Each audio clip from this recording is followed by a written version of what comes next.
Welcome to Chapman Crime.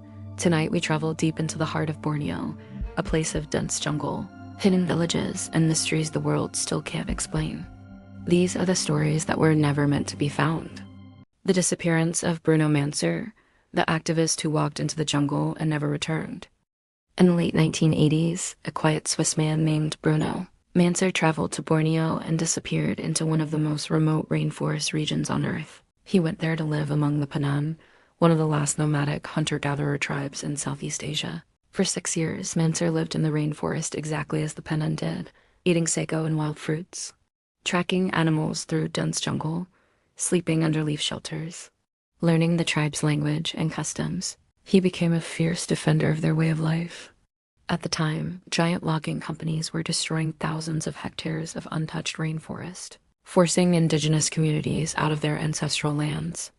Manser documented every illegal operation he could find: bridges built in secret, helicopters lifting stolen timber, and entire tribal territories being erased. His reports embarrassed major corporations and powerful political figures. In 1990, the Malaysian government declared him a threat to national security and issued an arrest warrant. Manser went into hiding but refused to leave Borneo, saying, "If the forest dies, the Panan die.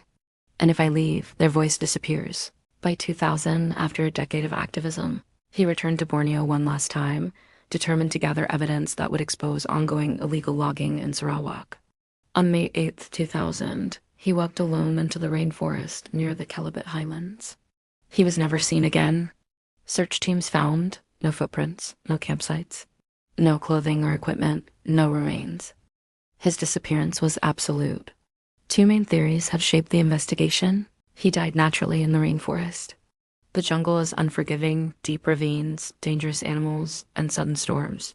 Some believe he simply got lost and succumbed to the wilderness. He was silenced. Manser had exposed millions of dollars in illegal logging profits. Activists and journalists working in the region have frequently been threatened. Some believe his disappearance was not an accident, that someone made sure he never returned with the evidence he intended to reveal. In 2010, a witness came forward claiming Manser had been shot and his body disposed of in the forest. But no remains were ever found to confirm it. Today, the rainforest where he vanished is still heavily logged. The Panan still fight for their land. And Bruno Manser has become a symbol, a man who defended a disappearing world until he disappeared himself. His last words to friends before leaving were simple: "If anything happens to me, tell the world why I was here." The Longhouse poisonings, terror inside the communal homes of Sabah. In the 1980s, several remote longhouse communities in Sabah, Malaysian Borneo, were struck by a series of unexplained poisonings that left villagers terrified and confused. Longhouses, massive wooden structures housing dozens of families under one roof, had always been seen as places of unity, protection, and tradition. But one year, that sense of safety shattered. It began in a Meret village near the Kinabalu region. 3 members of one household fell sick within hours of each other. Their symptoms were alarming: paralysis beginning in the legs, violent vomiting, sudden collapse, and in 2 cases, death within the same day. The village suspected spoiled food, but when samples were tested, the results showed deliberate poisoning. Then it happened again, in another longhouse nearly 150 kilometers away. This time, 5 people died. Investigators discovered that the victims' meals contained extracts from a rare local plant used historically for hunting darts. Only skilled individuals knew how to prepare it. Panic spread. Villagers whispered that someone, perhaps a jealous rival, a rejected suitor, or even a traveling witch doctor, Bomo, was moving from longhouse to longhouse. Police sent teams to the region, but the communities were remote, roads were poor, and weeks often passed before investigators arrived. By then, evidence had been washed away by monsoon rains. Then came the strangest incident. A longhouse where only the men were poisoned, while the women and children escaped unharmed. The food pots had been tampered with selectively, a sign the killer understood the social structure of the community. Rumors exploded. Some blamed a Bomo who had been ostracized years earlier. Others believed the poisoner sought revenge for unresolved tribal disputes. A few pointed fingers at an outsider selling herbal medicines who vanished the moment authorities arrived. Despite multiple investigations, no arrests were ever made. By the early 1990s, the poisonings suddenly stopped, just as mysteriously as they began. Whether the perpetrator died, moved away, or abandoned their purpose, the truth remains unknown. To this day, elders in Sabah say that era was the first time they ever locked their doors at night. The Crocodile murders, when killers hid behind the river monsters. Sarawak's rivers are home to massive saltwater crocodiles, some reaching over 20 feet long. For decades, villagers accepted the occasional disappearance as part of life near the water. But in the early 2010s, forensic investigators noticed something chilling. Some crocodile attack victims weren't killed by animals. They had been murdered first, then thrown into crocodile-infested waters to hide the crime. In several cases, bones showed clean knife cuts. Victims had fractures inconsistent with animal attacks. Ligature marks were found around wrists and ankles. And internal trauma showed signs of beating, not biting. One case involved a teenage boy found along the Semeton River. The official story was that a crocodile attacked him, but an autopsy revealed his skull had been struck with a blunt object before he entered the water. Another case involved a fisherman whose torso washed ashore. Authorities initially blamed crocodiles until a forensic specialist discovered multiple stab wounds hidden beneath. Later bite marks. Police quietly opened an investigation, but villagers were terrified to speak. Some said local criminals used crocodile territory as a dumping ground. Others believed a small group was using the rivers to cover revenge killings or debts. The truth became clearer when a confession surfaced in 2015 from a man arrested on unrelated charges. He admitted that certain gangs used river predators to dispose of victims, saying, "The crocodiles will eat the proof. The river will take the rest." Several cases were reopened, but with remains long decomposed and evidence destroyed by predators, convictions were almost impossible. Even now, when a body is found in Sarawak's rivers, the first question locals ask is no longer, was it a crocodile, but was it really? The Tayan Bridge vanishing, a disappearance without a sound. In 2005, a 16-year-old girl named Melina vanished while walking across a remote wooden bridge near Tayan in West Kalimantan, Borneo. She was on her way home at dusk, a route she took every day. Halfway across the bridge, she disappeared. Her sandals were found neatly placed in the middle of the walkway. No signs of struggle, no splash reported from the river. No torn boards, and no one heard anything. The river beneath was shallow. Search teams combed every inch of it within hours, nothing. Locals whispered that Melina had been taken by Hantu air, a water spirit said to lure victims silently. But police suspected human trafficking, which had been rising in the area at the time. A witness came forward, saying she saw a motorcycle parked at the end of the bridge minutes before the disappearance, then gone moments after. Another villager reported seeing a boat moving upriver without lights. Still no leads, no suspects, no body. For years, flowers were placed on the center of the bridge every anniversary. By 2012, the wooden boards had been replaced, but villagers say Melina's sandals reappeared once, during a heavy storm found resting in the same place she vanished. To this day, people refuse to cross that bridge alone at night. The forest corpse of Pontianak, a body tied upright to a tree. In 2011, deep in a forest outside Kuching, Sarawak, hikers stumbled upon a discovery so disturbing police initially suspected ritual murder. A skeletal body was found ***, tied upright to a tree. The ropes were still intact around the wrists, chest, and ankles, expertly knotted, not weather damaged. Based on bone wear and decay, the person had died years earlier. But the positioning was intentional, standing, facing east. Hands bound behind, head tilted downward. No clothing, no bag, no shoes. No identification, no cause of death determined. A forensic anthropologist noted that the remains showed no animal scattering, meaning the victim likely died in that exact position. Locals feared it was the work of a cult. Others believed it resembled a form of execution used by certain criminal groups decades earlier, designed to send a message. Police searched missing persons cases from Sarawak, Kalimantan, and even Bruno. None matched the height, age, or dental profile. The tree, known to Iban locals as a spirit watcher tree, was traditionally avoided. Tribal history said those trees marked boundaries between the living and dead. Investigators eventually closed the case due to lack of evidence, but the body remains unidentified. The tree still stands. The ropes, now sun-bleached, were never removed. Mount Kinabalu in Sabah is famous for its beauty and its tragedies. Dozens of climbers have died or disappeared on its steep granite faces. But among local guides, a lesser-known story circulates: the death figures. For decades, mountaineers who survived falls or disorientation near the summit described the same eerie experience, seeing a dark, human-shaped figure standing still on a ridge, then looking back moments later to find no one there. Some saw the figure waving. Others saw it turn away slowly. A few said it seemed to glide, not walk. These sightings were so consistent that guides warned climbers not to follow anything they thought they saw in bad weather.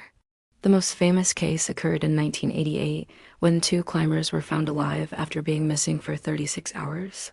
Both independently reported seeing a figure pointing toward a ledge, only to find nothing when they approached.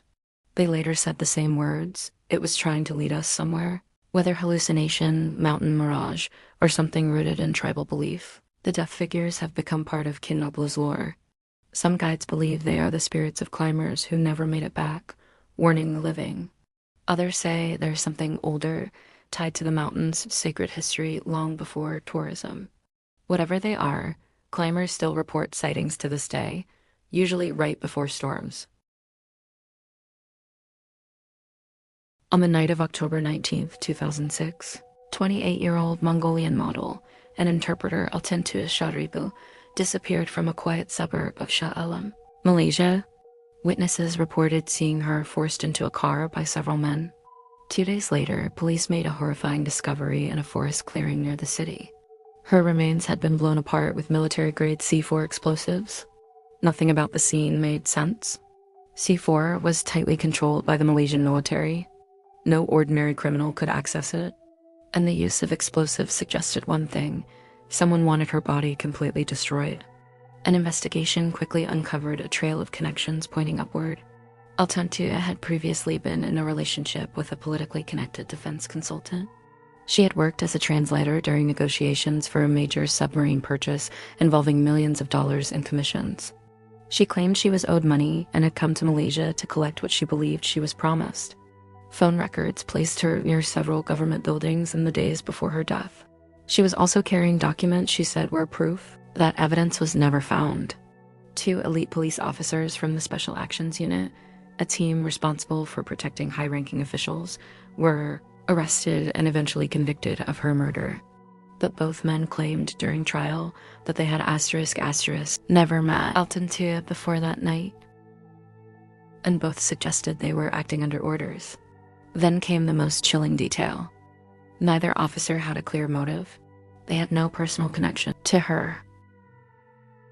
No known grudge. Nothing tying them to her besides instructions they said came from superiors.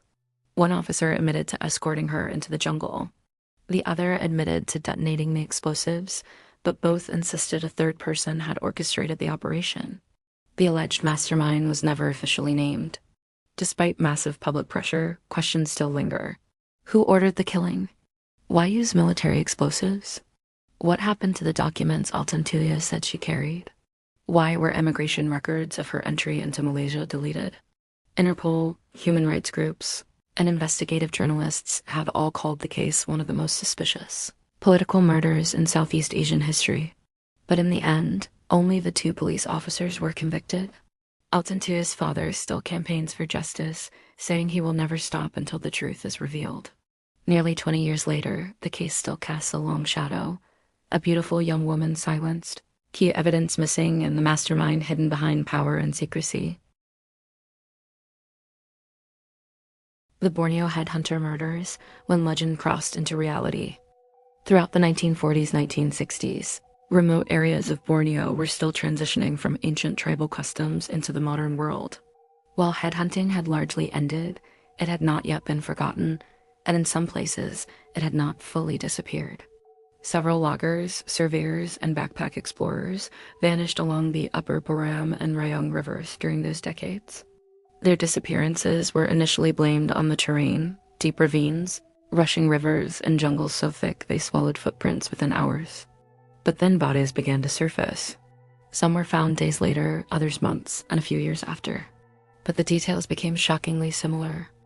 Bodies left posed or seated upright, limbs arranged deliberately, not by animals. Ritual cuts made along the arms and legs. And in several cases, the heads missing entirely. The most chilling case occurred in 1956 when 2 Australian surveyors disappeared. Their camp was found intact, food still cooking on the fire, backpacks untouched, weapons undisturbed. 3 days later, locals discovered 2 bodies placed side by side at the base of a tall kapur tree. Both were missing their heads. The cuts were clean, made with a parang, a traditional machete, but no tool marks suggested struggle. They had been taken by surprise or ambushed. Police suspected a revivalist group, young, Dayak men who believed performing a headhunting act would restore spiritual balance or earn them protection in war. Interviews with local elders revealed that during times of social tension, famine, or cultural displacement, some groups turned back to the old ways in desperation. Other cases appeared to match this pattern. In 1962, a British botanist vanished. His skeletal remains were later found arranged with beads and feathers. In 1968, a Japanese photographer disappeared along the Belui River. Only his clothing was found, neatly folded. In several unsolved cases, only skulls were reported discovered deep in forest caves, but never recovered. Local authorities downplayed the murders, not wanting international attention on practices linked to tribal history. But anthropologists studying the region admitted that even decades after headhunting officially ended, isolated splinter groups still practiced ritual killings. By the 1970s, the murders stopped. Whether because the responsible individuals died, modernization reached deeper into the jungle, or the rituals were abandoned, no one knows. The Borneo headhunter murders remain a chilling reminder that ancient customs don't vanish overnight, and the rainforest still holds secrets no one has fully uncovered. The Tayan Bridge vanishing, a disappearance without a sound. In 2005, a 16-year-old girl named Melina vanished while walking across a remote wooden bridge near Tayan in West Kalimantan, Borneo. She was on her way home at dusk, a route she took every day. Halfway across the bridge, she disappeared. Her sandals were found neatly placed in the middle of the walkway. No signs of struggle, no splash reported from the river. No torn boards, and no one heard anything. The river beneath was shallow. Search teams combed every inch of it within hours, nothing. Locals whispered that Melina had been taken by Hantu air, a water spirit said to lure victims silently. But police suspected human trafficking, which had been rising in the area at the time. A witness came forward, saying she saw a motorcycle parked at the end of the bridge minutes before the disappearance, then gone moments after. Another villager reported seeing a boat moving upriver without lights. Still, no leads, no suspects, no body. For years, flowers were placed on the center of the bridge every anniversary. By 2012, the wooden boards had been replaced, but villagers say Melina's sandals reappeared once, during a heavy storm, found resting in the same place she vanished. To this day, people refuse to cross that bridge alone at night.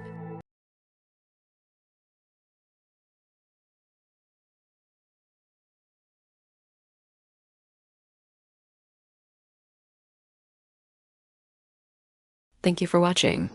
If you'd like to hear more true mysteries and unexplained cases, please subscribe. Your support truly helps my channel grow. Good night.